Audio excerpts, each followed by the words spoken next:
নমস্কাৰ ফ্ৰেণ্ডছ, আজি 24 জুলাই 2026 অৰ্থাৎ আজি শুক্ৰবাৰ আৰু বৰ্তমান আমি আছোঁ কোকৰাঝাৰ প্লেটফৰ্ম আৰু যাব ওলাইছোঁ ডিব্ৰুগড়। একচুৱেলি ডিব্ৰুগড় কিয় যাব ওলাইছোঁ, বানপীড়িতক সহায় কৰিব যাব পৰা হ'লে নিশ্চয় ভাল আছিল, কিন্তু তেনেকুৱা নহয়। একচুৱেলি অসম জাতীয়তাবাদী যুৱ পৰিষদ তেখেতসকলৰ যি কেন্দ্ৰীয় প্ৰতিষ্ঠা দিৱস, একচুৱেলি ৰূপালী জয়ন্তী বৰ্ষ 25 বছৰ সম্পূৰ্ণ হ'ব। ডিব্ৰুগড় শুনামতে বগীবিল দলঙৰ ওচৰতে অনুষ্ঠিত কৰিছে আৰু এনেকৈ আমি সদৌ অসম নাটযোগী ছাত্ৰ সন্থাৰ তৰফৰ পৰা যিহেতু আমাক নিমন্ত্ৰণ জনাইছে। একচুৱেলি তেখেতসকলৰ অনুষ্ঠান যোৱাকালি 23, 24 আৰু 25 জুলাই 2026। একচুৱেলি যোৱাকালি 23 তাৰিখ আৰু আজি 24 তাৰিখ আমি গৈ আছোঁ। অহাকালি আমাৰ অনুষ্ঠান আছে আৰু যিহেতু বিভিন্ন জাতি জনগোষ্ঠী তাতে কৃষ্টি প্ৰদৰ্শন কৰা হ'ব আৰু আমাৰ নাটযোগী জনগোষ্ঠীৰো তাতে কাটিকা নৃত্য প্ৰদৰ্শন কৰা হ'ব আৰু এনেকৈ যুৱতীসকল ওলাইছে আৰু ধেমাজিৰ কিছু আমাৰ যুৱতীৰ লগত একেলগ হৈ এই নৃত্য প্ৰদৰ্শন কৰিব। আৰু মই ওলাইছোঁ, আমাৰ জনাৰ্দন দাও আছে, আমাৰ সদৌ অসম নাটযোগী ছাত্ৰ সন্থাৰ সভাপতি শ্ৰদ্ধা ৰবীন্দ্ৰনাথ দাদা, তেখেতেও যাব। গতিকে এনেকৈ আজি বহুকেইগৰাকী আমাৰ কাৰ্যকৰ্তা এলেকে ওলাইছোঁ আৰু বৰ্তমান আছোঁ কোকৰাঝাৰ, হয় না? কোকৰাঝাৰ আহি পালোঁ। এতিয়া আমাৰ যি দেওঘৰ ডিব্ৰুগড় এক্সপ্ৰেছ আৰু খন্তেক সময়ৰ পিছত আহি পাব কোকৰাঝাৰ। আৰু আজি আমি ধেমাজিত গৈ ৰাতি থাকিম, হয় না? ধেমাজিত আজি ৰাতি থাকি কালি ৰাতিপুৱাৰ আমাৰ যি প্ৰেক্টিছ হ'ব একেলগে, তাৰপিছত সন্ধিয়াৰ ভাগত আবেলি ভাগত আমি ডিব্ৰুগড় যাম। তাতে অনুষ্ঠান কৰি ধুনীয়াকৈ আমি ঘূৰি আহিবলৈ চেষ্টা কৰিম। বাকী আপোনালোকে ভিডিঅ'বিলাক চাই থাকিব, নিশ্চয় মই আপডেট দিবলৈ চেষ্টা কৰিম। ঠিক আছে? আঙুৰ আমাৰ লগত আঙুৰ আছে কিন্তু গ্ৰেপছ, হয় আকৌ। ঠিক আছে, হ'ব।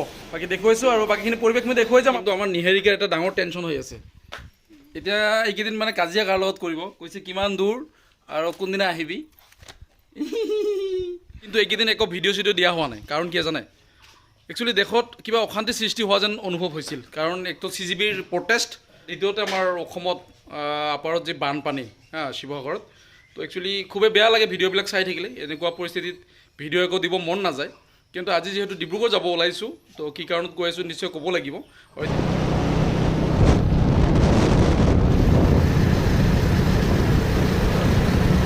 আৰু প্ৰথমতে আহি পালোঁ ফুকৰেগ্ৰাম কলেজদাৰ দোকানত, পাটানীখন ল'লোঁ। আমাৰ ধেমাজি জিতেন্দাৰ ছোৱালী, 8 বছৰীয়া হয়, কিন্তু তাইৰ কাৰণে পাটানীখন লাগিব, জিতেন্দাই কৈছে, সেইকাৰণে ল'লোঁ। আৰু এতিয়া গৈ থাকিম ডিব্ৰুগড়। ঠিক আছে? আৰু আহি পালোঁ কোকৰাঝাৰ বাছ ষ্টেচন। একচুৱেলি অনুৰোধন ভাইটিয়ে মোক আমাৰ যি ফুটকিবাৰী চক, এই চকলৈকে আগুৱাই দিছে আৰু এইখিনি আমি এই বাছত আহিলোঁ আৰু এতিয়া এই ৰিক্সা দি চিধা প্লেটফৰ্ম গৈ আছোঁ।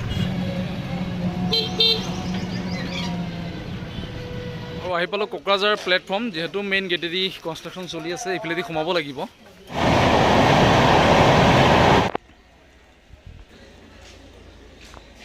মই আহি অকণমান বহি লওঁতে এখেতসকলে আহি পাইছে আৰু এতিয়া যিহেতু খন্তেক সময়ৰ পিছতে আমাৰ ট্ৰেইনখন আহি পাব আৰু একেলগে আমি চিধা গুচি যাম ডিব্ৰুগড়। মই কিন্তু শুন চগাই, মই যেমনে কম অমনে শুনিছ কিন্তু হে, নহ'লে কিন্তু ভেজাল হ'ব না, হয় নহয়? যেমনে কম অমনে শুনিছ কিন্তু। ঠিক আছে? ট্ৰেইনখনত কোনো ইফাল সিফাল নাযাবি আৰু মোবাইল বেছি বাইণ্ড নকৰিবি। মোবাইল কিন্তু টানি লৈ যাব পাছত। ঠিক আছে? অলপ হুঁচিয়াৰ থাকিবি। তুমি শুনা পাইছে চগাই? হা, বেছি মোবাইল ব্যৱহাৰ নকৰিবি কিন্তু, মোবাইল পকেটতে থাকিব। হ'ব। বাকী আৰু খন্তেক সময়ৰ পিছতে আমাৰ ট্ৰেইনখন আহি পাব। আহি পোৱাৰ লগে লগে আমি উঠি ল'ম আৰু বঙাইগাঁৱত, নিউ বঙাইগাঁও প্লেটফৰ্মত আমাৰ বঙাইগাঁও জিলাৰ নাটযোগী ছাত্ৰ সন্থাৰ সভাপতি জনাৰ্দন দাই উঠি ল'ব আৰু চিধা আমি গৈ থাকিম আজি ধেমাজি। আৰু আজি ধেমাজি গৈ পোৱাত আমাৰ ৰাতি হয়তো 12টামান বাজিব। যিকি নহওক আজি আমি তাতে থাকি কালি ৰাতিপুৱাৰ ভাগত আমি বহুখিনি কাম থাকিব, সেইখিনি কৰাৰ পিছত আবেলি ভাগত আমি ডিব্ৰুগড় য'ত অনুষ্ঠানখন হ'ব তাতে আমি যাম আৰু সন্ধিয়াৰ ভাগত অনুষ্ঠান থাকিব। ৰাতি আমি ধুনীয়াকৈ খোৱা বোৱা কৰি নেক্সট দিনা আমি ট্ৰেইনত উঠি ল'ম। এনেকৈ আমাৰ জাৰ্ণি, যি 3 দিনীয়া জাৰ্ণি আজিৰ পৰা আৰম্ভ হ'ব।